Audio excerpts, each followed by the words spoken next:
Hi ಎಲ್ಲರಿಗೂ ನಮಸ್ಕಾರ. ನಾನಿವತ್ತು ರಸಭರಿತವಾದ ರಸಗುಲ್ಲನ ತುಂಬ ಈಸಿಯಾಗಿ ಹೇಗೆ ಮಾಡೋದು ಅಂತ ತೋರಿಸ್ಕೊಡ್ತಾ ಇದ್ದೀನಿ. ನಾನಿಲ್ಲಿ 2 ಲೀಟ್ರ್ ಹಾಲಿಂದ ರಸಗುಲ್ಲನ ಮಾಡ್ತಾಯಿದ್ದೀನಿ. ಇವಾಗ ಒಲೆ ಮೇಲೆ ಕಾಯೋದಕ್ಕೆ ಇಟ್ಟಿದ್ದೀನಿ. ಹಾಗೆ 2 ಸ್ಪೂನ್ ಅಷ್ಟು ವಿನೆಗರ್ನ ಸೇರಿಸ್ಕೊಂಡಿದ್ದೀನಿ. ಇವಾಗ ಹಾಲು ಕುದೀತಾ ಇದೆ. ಸ್ವಲ್ಪ ಸ್ವಲ್ಪನೇ ಹೊಡೆಯೋದಕ್ಕೆ ಶುರುವಾಯಿತು. ಇವಾಗ ನೋಡಿ ಕಂಪ್ಲೀಟಾಗಿ ಹಾಲು ಹೊಡೆದೋಗಿದೆ. ಇವಾಗ ಇದನ್ನು ಒಂದು ಬಿಳಿ ಬಟ್ಟೆಯಲ್ಲಿ ಶೋಧಿಸ್ಕೋಬೇಕು. ನಾನಿಲ್ಲಿ ಪ್ಯಾಕೆಟ್ ಹಾಲನ್ನ ಯೂಸ್ ಮಾಡ್ತಾ ಇಲ್ಲ, ಶುದ್ಧ ಹಸುವಿನ ಹಾಲನ್ನು ಯೂಸ್ ಮಾಡ್ತಾ ಇದ್ದೀನಿ. ನಾವು ಹಾಲು ಒಡೆಯೋದಕ್ಕೆ ಅಂತ ವಿನೆಗರ್ನ ಸೇರಿಸ್ಕೊಂಡಿದ್ವಲ್ಲ, ಆ ಹುಳಿ ಎಲ್ಲ ಹೋಗಲಿ ಅಂತ ನೀರು ಹಾಕ್ಕೊಳ್ತಾ ಇದ್ದೀನಿ. ನೀರು ಹಾಕ್ಕೊಂಡು ಚೆನ್ನಾಗಿ ಇಂಟ್ಕೋಬೇಕು. ಇಂಟ್ಕೊಂಡು ಒಂದು ಗಂಟೆ ಹಾಕಿ ನೀರೆಲ್ಲ ಸೋರೋದಕ್ಕೆ ಇಡ್ತಾ ಇದ್ದೀನಿ. ಈಗ ಒಂದು ಅರ್ಧ ಗಂಟೆ ನೀರೆಲ್ಲ ಸೋರಿದಾಗಿದೆ. ಈಗ ಒಂದು ಅಗಲವಾದ ತಟ್ಟೆ ಮೇಲೆ ಹಾಕ್ಕೊಂಡು ಪನ್ನೀರನ್ನ ಹುಡಿ ಮಾಡಿಕೊಂಡು ಚೆನ್ನಾಗಿ ನಾದಬೇಕು.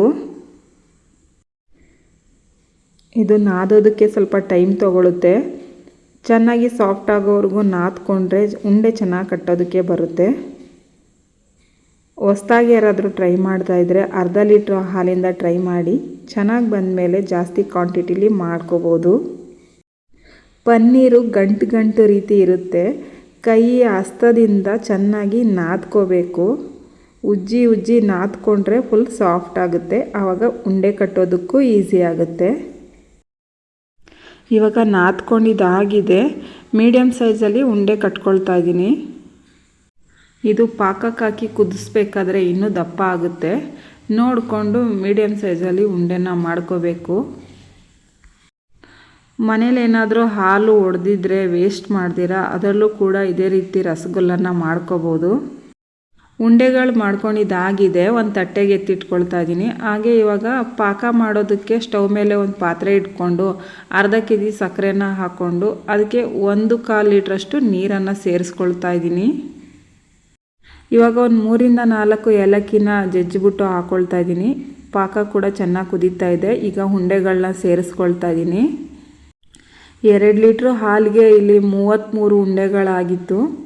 ಈಗ ಮುಚ್ಚಿಟ್ಟು ಚೆನ್ನಾಗಿ ಬೇಯಿಸ್ಕೊಳ್ತಾ ಇದ್ದೀನಿ. ಉಂಡೆಗಳೆಲ್ಲ ಇವಾಗ ನೋಡಿ ಉಬ್ಕೊಂಡು ಬಂದಿದೆ.